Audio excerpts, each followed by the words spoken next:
Verifying your Google business listing is essential to boost your online visibility and establish trust with your audience.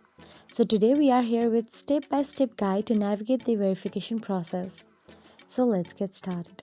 Firstly, create a dedicated Google account specifically for your business by visiting the Google account creation page. Then complete the setup process by providing accurate and up-to-date business information.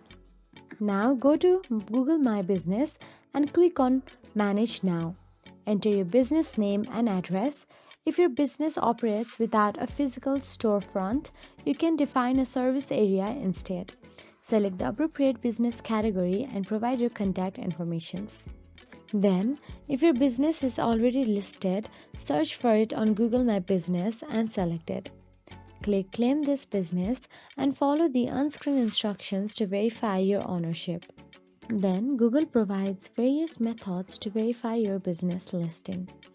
Phone or text, Google will send a verification code through a phone call or SMS, or it can also send a verification code through business email addresses. It can even video record you or video call you, or Google will mail a postcard with the verification code to your business address, which you must enter in your Google My Business account to complete the process. So that is it. If you found this video helpful, please like, share, and subscribe. And thank you so much for watching.